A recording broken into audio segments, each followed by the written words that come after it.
वैसे में साथ ही पढ़ते थे और अब ग्रेटी इस घर की बहू है। क्या? बहू? अरे बेटा, तूने शादी कर ली और बताया भी नहीं। कम से कम अपनी माँ को बता तो देता कि तू अपने साथ इस घर की बहू लेकर आ रहा है। मैं बहू के आने की कुछ तैयारी तो कर लेती। कोई बात नहीं।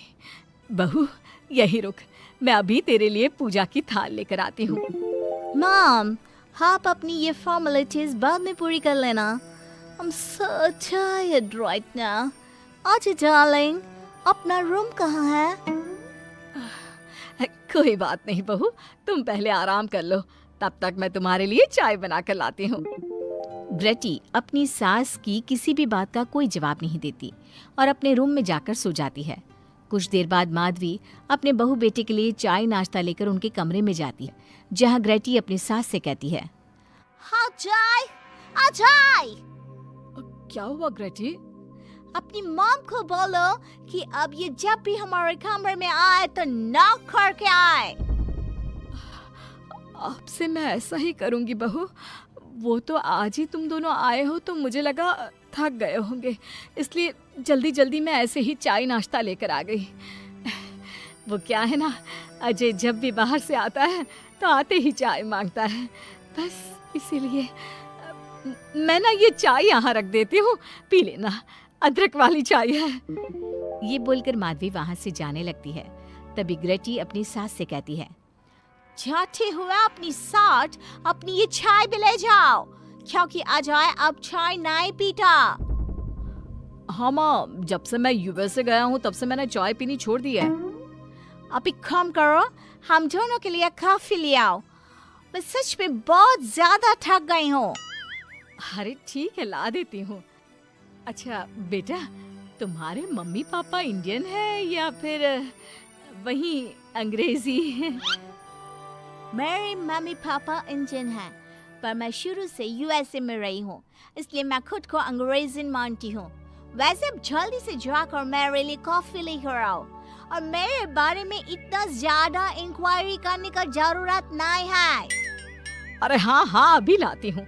वैसे बहू, मैं तुम्हें ना इंडिया के सारे तौर तरीके सिखा दूंगी। अरे क्या हुआ, तुम्हारी परवरिश अगर यूएसए में हुई है, हाँ तो इंडियन ही ना। आपसे ज्ञान नहीं मांगा है। अब कुछ देर के लिए हम दोनों को अकेला छोड़ दो प्लीज, हाथ छोड़ता है। अपनी बहू की बात सुनकर माधवी वहाँ से चली जाती है। माधवी का उतरा हुआ चेहरा देखकर रमेश माधवी से कहता है, हमने इस नालायक को बाहर पढ़ने के लिए भेजा था और इसने क्या किया, बाहर से अंग्रेजन बहू उठाकर ले आया। माधवी, तुम बहुत भोली हो, पर मैं नहीं।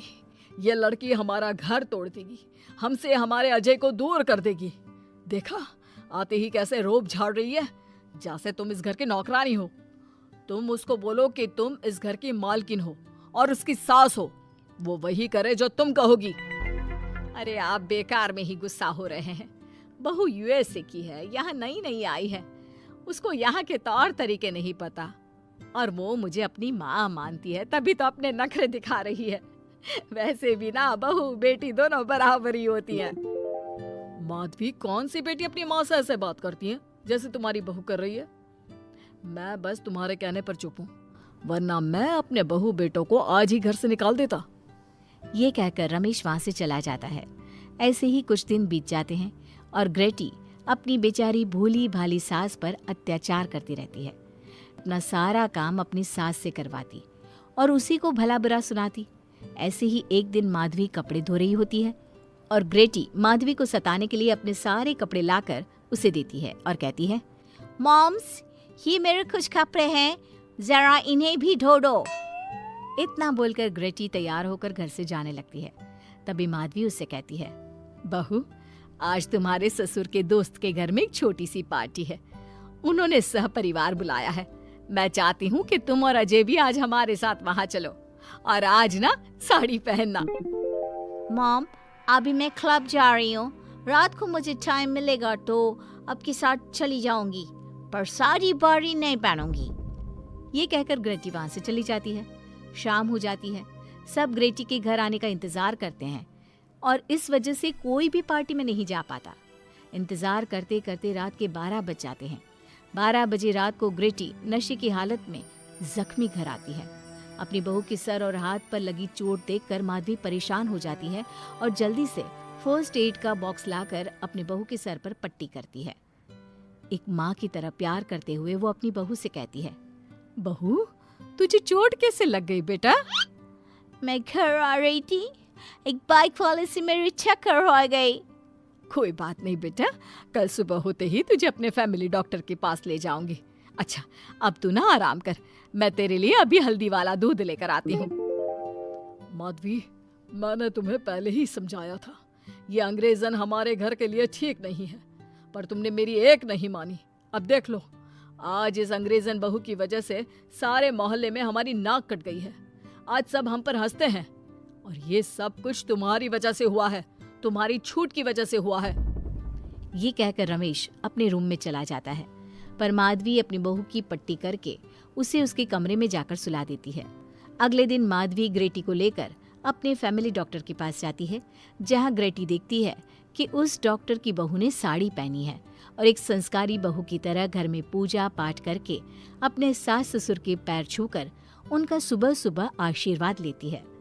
डॉक्टर की बहू को देखकर ग्रेटी को अपना बर्ताव याद आता है और उसे एहसास होता है कि वो अपनी भोली और मासूम सास के ऊपर कितना अत्याचार करती है, पर फिर भी माधवी सबसे लड़कर हमेशा उसका साथ देती है। ये सब देखकर ग्रेटी को पश्चाताप होता है और कुछ देर बाद वो दोनों दवाई लेकर घर आती है। जब माधवी ग्रेटी को दवाई खिलाने के लिए उसके पास जाती है तो मॉम, मुझे माफ कर दीजिए, मैंने कभी भी आपके प्यार को नहीं समझा, आप पर इतना अत्याचार किया, आपकी बेइज्जती की, आपसे घर का सारा काम करवाया। आपने मुझे कितनी छूट दी, पर फिर भी मैं आपके साथ इतना बुरा करती थी। और आज जब मैं नशे की हालत में चोट खाकर घर आई तो भी आपने मुझसे कोई सवाल नहीं किया, उल्टा आपने मेरा साथ दिया, मेरी सेवा की। आज जब मैंने डॉक्टर की बहू को देखा घर का काम करते हुए, अपने सास ससुर की सेवा करते हुए, तब जाकर मुझे एहसास हुआ कि मैं कितनी रॉन्ग थी। एक इंडियन होकर भी एक बहू के कर्तव्य से दूर रही और आपके ऊपर अपनी अंग्रेजी का रौब झाड़ती रही। मुझे माफ कर दीजिए सासू माँ। बेटा, अक्सर बच्चों से गलतियां हो जाती है। ऐसे भी सुबह का भूला अगर शाम को घर आ जाए तो उसे भूला नहीं कहते बहू। और मुझे बहुत अच्छा लग रहा है ये देखकर कि मेरी अंग्रेजन बहू कितनी समझदार हो गई है। जिसके बाद माधवी और ग्रेटी एक दूसरे को गले लगा लेती है और उसके बाद से ग्रेटी एक संस्कारी बहू की तरह रहती है और अपनी सास को किसी भी शिकायत का मौका नहीं देती। अपनी सास ससुर की बहुत अच्छे से दिल से सेवा करती है।